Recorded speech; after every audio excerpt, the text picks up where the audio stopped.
Chapter 1. Why Post-Patriarchal? The patriarchy, which has not yet reigned as long as some people want us to believe, is in its death throes. Small groups of men around the world, enabled by some women who find advantages to living in patriarchal cultures, are attempting right this minute to reassert male control over female rights under the law. Laws that have, traditionally, been written almost exclusively by men. The fact that so many of these androcentrists are using fear and brute force to attempt to dominate women again demonstrates that they are desperate, giving their last gasp before finally being thrown over for a more egalitarian form of governance. Hence, this examination is post-patriarchal. Whether we are discussing the Islamic State, the Taliban, Southern Baptists, the Texas or Kansas state legislatures, or the conservatively stacked United States Supreme Court, there are concerted groups of men, often assisted by women, attempting to remove women's fundamental right to make our own decisions again. For many of the people who support the patriarchy, the belief that men are superior to women so should make decisions for them seems natural, mostly because they have learned to turn a blind eye to contrary evidence. For many male supremacists, having a penis and testicles automatically makes one human superior to those who possess the more generatively powerful vagina, vulva, and uterus trio, which is why they also oppose anyone who questions the binary male-female gender stereotypes still largely pervade in so many cultures around the world.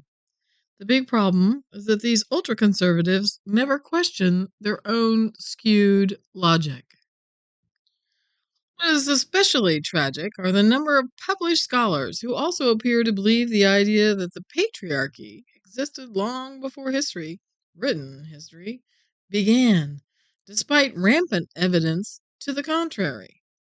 Feminist scholars have long experienced backwash against the idea that women are equal to men in everything, so it is not particularly surprising when female androcentrists are recruited to argue against the idea of pre-patriarchal societies that were undoubtedly more gynocentric than androcentric, simply because of three powerful, magical, and spiritual facts. 1. Women's ability to bleed monthly and not die. 2. The menstrual cycle's seeming synchrony with the moon's phases. And 3. The fact that women were the only gender creating new human beings seemingly out of the power of their own bodies. How could any ancient human being note these three facts and not be awed by women's magical and spiritual, not to mention physical, superiority to men? To understand this point of view better, we have to peel off our androcentric lenses to see the ancient world anew. Androcentric scholars like Cynthia Eller, in her book The Myth of the Matriarchal Prehistory, gets vicious when it comes to mocking feminist talking points about the logic of there having been a matriarchal organization to humanity long before there was a patriarchal one. Remember, when someone resorts to denigrating the person instead of discussing her theory, the negator is admitting she does not have any real evidence to share. In discussing the magic of childbirth, Eller mockingly claims that, quote, many feminist matriarchalists, probably more than the national average, are childless, end quote.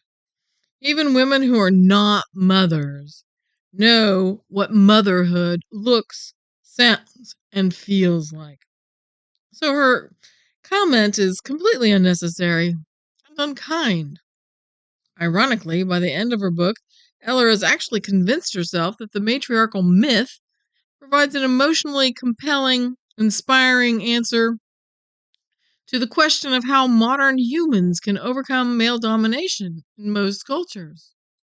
She makes the error of assuming, however, that just because most matriarchies were overcome by patriarchies means humans will never see value in, thus never establish matriarchies again. Ironically, Eller spends hundreds of pages dismissing valid theories without providing any counter evidence, only personal hearsay. Like so many androcentrists, Eller's real underlying fears seems to be that no one will find value in women as leaders of whole cultures, or possibly that women will only treat men the way women have been treated by men for the last 2,000 years. This androcentric bias, carried into scholarly research, is especially shocking among scholars who consider themselves feminist, some of whose biased scholarship I will question in this book. While there are more scholars now who admit that societies during the Eurasian Neolithic period, circa 10,000 BCE to 3000 BCE, were more egalitarian than they were in the Bronze Age, circa 3000 BCE to 1500 BCE, few scholars question when the patriarchy actually began, assuming that male-led cultures had to be full-on patriarchies. Even though there is ample evidence, such as matrilineal descent and matrifocal marriage or pair bonding and burial practices, a heavy reliance on female creative magic and moon knowledge for calculating time and the seasons, and the presence of powerful goddesses that they were not.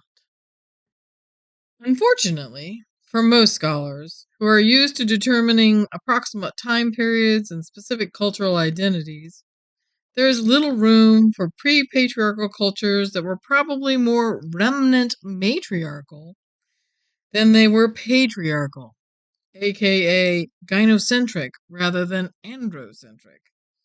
In fact, most scholars raised in androcentric cultures, especially those that lean toward patriarchy, especially through the lens of the Abrahamic religions, rarely question much regarding anti-female views exhibited by scholars discussing culture that precede the Abrahamic religions, believing fully that any woman who has had sex with a man not her husband had to be committing adultery, because they assume legal heterosexual pair bonding or monogamy existed as soon as writing occurred or centuries prior.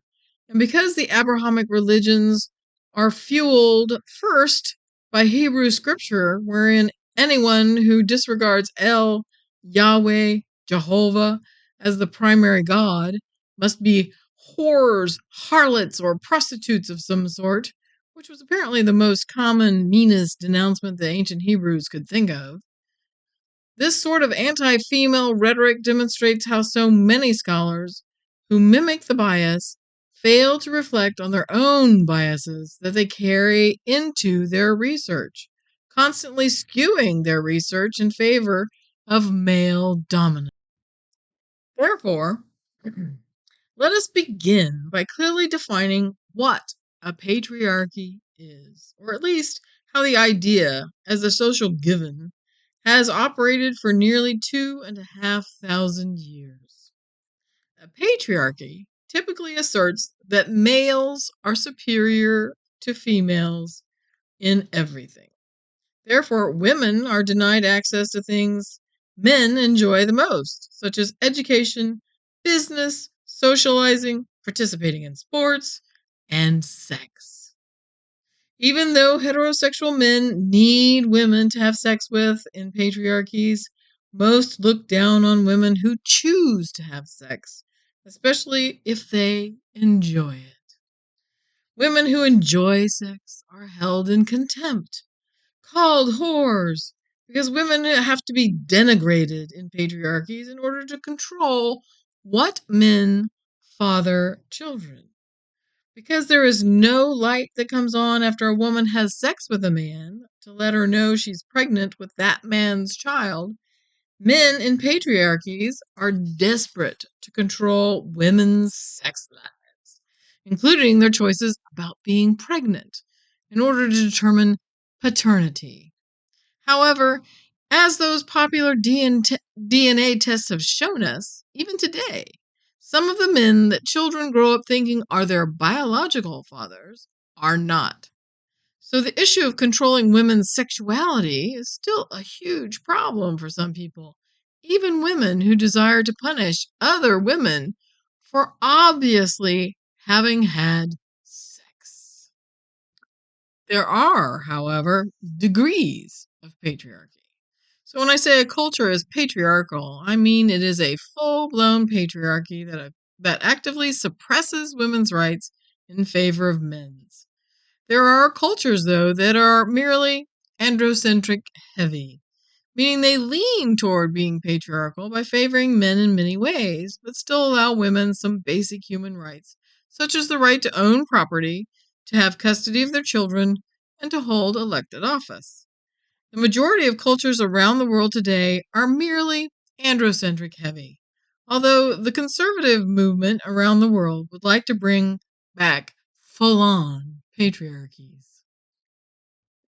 As more androcentric ideas took hold in early societies, men sought to exclude women from religious activities, in addition to the other privileges men wanted solely for themselves, primarily because, for many millennia preceding the Bronze Age, circa 3000 BCE, women were seen as the people most closely tied to god-like powers, such as the creation of other human beings, menstrual cycles that mirror the moon's cycle, which was an indication of cosmic connection, the creation of ceramics, weaving, the knowledge of plants and animals.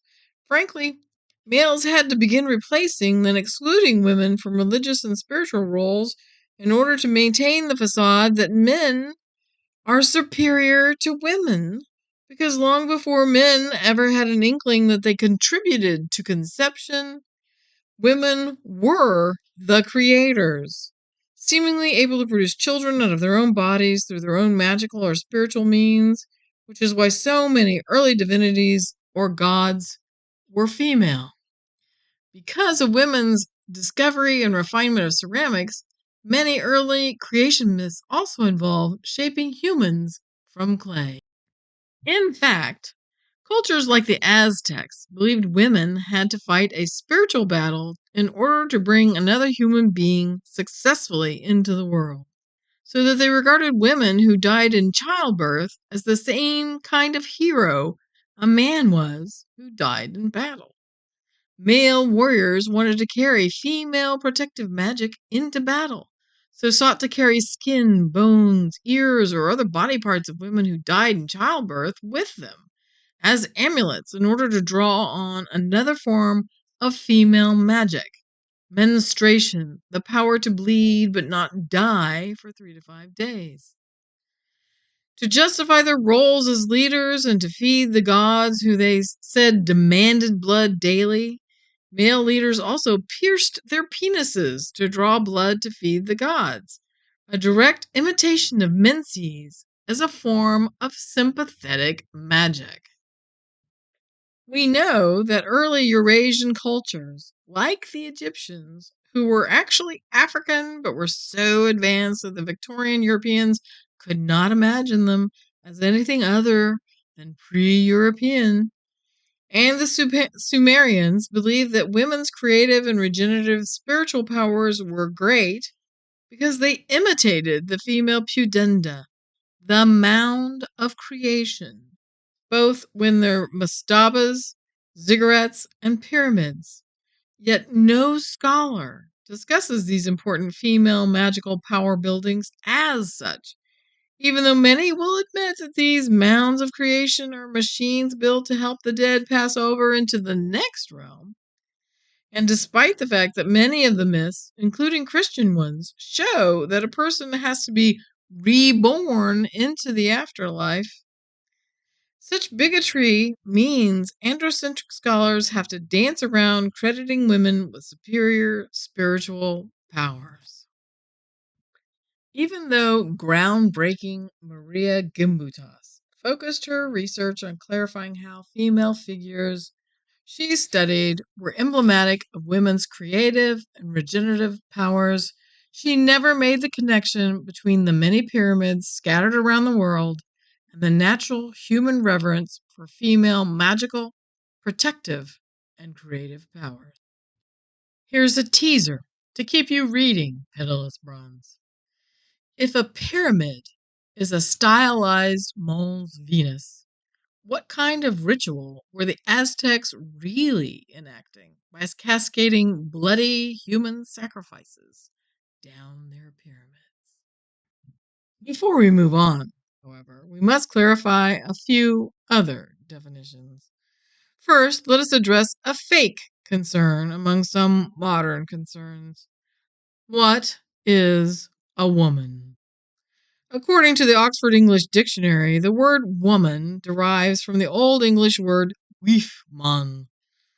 But the editors of that esteemed tome are wrong. Instead, the word is from the Old German word Women, Wommen, which also gives us the word womb. In fact, the word men is also Old German, surviving as the Yiddish Mensch, but also giving us words related to menstruation, like menses, menopause, and menarche. The term refers to women's ties to the moon, and men refers to a general term to human beings who worship or at least follow the moon's cycles to determine the most sacred moments of time. These moments tied to actions of the moon from waxing and waning to the full blood moon of a lunar eclipse. Therefore, human beings in general are men because we still follow the moon for reckoning time. We call this organization of time months. Women still refer to their menstrual cycles as monthlies. So not all ties with the origin of the word are lost. A woman, then, is a human being with a womb. However, that basic definition should not be used exclusively because there are cis women born without wombs from a condition called Mayer-Rokitansky-Kuster-Hauser, or MRKH syndrome. People who fret over the binary distinction between females and males should overcome their prejudices, because even the most basic definition has exceptions. Therefore, a trans woman is still a woman. In fact, in the Inanna temple, we know that there were many such people, including some who were believed to hold the spirits of both genders in themselves, who distinguished themselves from other less sacred people by wearing the clothing of both genders at the same time. Most frightened androcentrists assume a matriarchy is the exact mirror opposite of a patriarchy, with women dominating men in the same way that men have oppressed women for 2.5 millennia. Except for tales of Amazon warriors told by the Greeks, there is little to no evidence that there were ever cultures of women who actively oppressed the men amongst them in such a brutal manner. So when I occasionally use the term matriarchy, I am not referring to a culture that oppresses men. Instead, I'm referring to a culture that revered women, had women leaders, and who practiced both matrilineal descent and matrilocal marriage and burial practices, and whose spiritual ideas probably revolved mainly around aspects of female creative magic. Most of these cultures were more egalitarian, but all still had hierarchies. Note that an egalitarian culture is one in which people are treated as equals, but we humans, like most mammals, have always had hierarchies, which is in its simplest form is the idea that one person or a small group of people leads the rest of the community in some way. Learn to separate domination from leading. because good leaders do not have to actively oppress their people. Most early human hierarchies were undoubtedly democratic, meaning they elected by some sort of vote who would lead when. As androcentrism rose, however, the common people began to have less say in who would lead, with many quote unquote kings proclaiming themselves as such, often claiming they have the divine blessings of specific female gods in order to rule, not merely lead the people. I will discuss these ideas in more depth in other parts of this book, such as in the chapter on an important myth that must be debunked about gynocentric cultures. There are many forms of seemingly egalitarian cultures that are more gynocentric than androcentric, but there are a few forms of androcentric leaning cultures that also held community elections, such as in early Sumeria. We often think of democracy as a relatively new concept, but most ancient cultures probably practiced some form of voting in order to make community-wide decisions that satisfied most people. After all, human beings are more cooperative than we are competitive. Otherwise, we would constantly be killing. Despite international news and the internet seeming to indicate otherwise, most human interactions are peaceful rather than violent, demonstrating how much we have matured as a species. In early Sumeria, we know that there were councils of elders elected to help run each city, which were often viewed as individual states by many scholars. We also suspect that the small town capullis, which were also the designation used for specific parts of the larger Aztecian cities, what we might think of as wards or neighborhoods, were led by elected councils of elders.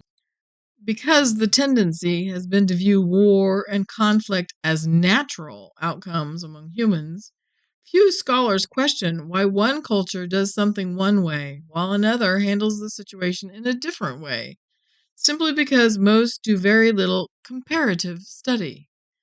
Far too many androcentric scholars are fascinated by wars and conflict, rather than on cooperation and community building, because they still, like some of their ancestors, still find brutality and blood spilling fascinating. The reality is that most of the monumental structures that still exist 6,000 plus years later were created with cooperative effort, not because some guy stood over everyone with a whip. While some of these monuments, such as Stonehenge, might have been built by competing villages or clans to see who could bring the most impressive stones or skills to the construction, these groups had to cooperate. First, among themselves, then, second, with the other villages to build these immense structures. Yet the idea that might makes right is at the very core of every patriarchy. Some extremist patriarchal men often use brute force to compel people to do their bidding, whether it is shooting girls who want an education on their way to school, or kidnapping children to force girls to bear the brute's children, and to force boys to become their next group of soldiers, or stoning women who speak out. By foisting the belief that men are superior to women spiritually, Southern Baptists, Catholics, and most Islamic sects have kept women from achieving leadership roles in their religions. Sadly, if so many people did not believe these skewed, sexist views, we might have a female pope now. Will the day a woman is ordained pope be the official end of the patriarchy? A more important question this book attempts to tackle is, how did the patriarchy become a thing? While Gerda Lerner attempts to tackle this question in her ovular book, The Creation of Patriarchy, in 1987, And while she did an excellent job at pinpointing the Bronze Age as the one in which the patriarchy began its rise, she did not carry her findings far enough, choosing instead to focus her arguments mostly on Judeo-Christian beliefs, which actually did not arise until the Iron Age. While I could spend time uncovering how the early Israelites and Judeans morphed from a more egalitarian culture that worshiped both Yahweh and Astarte into a one god, one king culture during their enforced exile in Babylon, when they discovered missing books from their early religious works and probably wrote everything down for the first time, I will not dedicate much discussion to what many consider the original patriarchal religion that fomented two other patriarchal religions, aka the Abrahamic religions, from its mishmash of collected cultural ideas because, frankly, their religious texts come late in history compared to most other cultures. And other scholars, like William G. Deaver in his book, Did God Have a Wife?, have already covered the topic. Instead, this book will critically examine androcentric pre-patriarchal cultures like the Sumerians, the Egyptians, the Mycenaeans, the Minoans, the Hittites, and the Aztecs, in order to outline how they transformed from gynocentric cultures into androcentric cultures. I will even prove that human males probably did not know definitively of their role in procreation until much later in history than most people realize. Because without actual verifiable biological fatherhood, there would be no patriarchy at all. I will also examine how some scholars' skewed logic, because of their androcentric biases, has resulted in some rather bigoted scholarship. As Stargood put it, the sway of entrenched patriarchal bias can result in misinterpretations of the obvious. To be fair and consistent, I will use before the Common Era, or BCE, and after the Common Era, ACE, as abbreviations indicating time periods. While some scholars might argue that we are living in the Common Era, there are still many cultures that use different calendar systems, so to be as fair and as unbiased as possible, I am assuming that year zero is a common enough point for most scholars that it will foster better understanding and extrapolation into whatever dating system each individual scholar uses, but remain familiar enough to lay readers that they will understand what I mean as well. To avoid being sexist, I will also use the term foragers instead of hunters and gatherers, since there is increasing evidence that pre-literate cultures had fewer divisions along gender lines than modern cultures do. In other words, everyone pitched in, with men learning how to gather and cook important foodstuffs and women learning how to hunt and fight more often than not. Other chapters in this first portion of the book will explain these and other concepts in fuller context. So I have left them separate from this chapter in order to facilitate readers who are already familiar with those concepts and feel they do not need to read those chapters. I recognize that many of these ideas will appear foreign and highly questionable to almost everyone. So have painstakingly researched and explained these concepts using a variety of sources, many of which are available on the internet, so that even a layperson can access them to verify my claims. Making assumptions about individuals based solely on their gender is a very outdated and bigoted way to interact with others. So I hope this book helps many recognize that some modern views on gender can be not only confirmed as similar to what the ancients believed, but also learn that some of their personal views might be incredibly biased because of the cultural influences now imposed on them.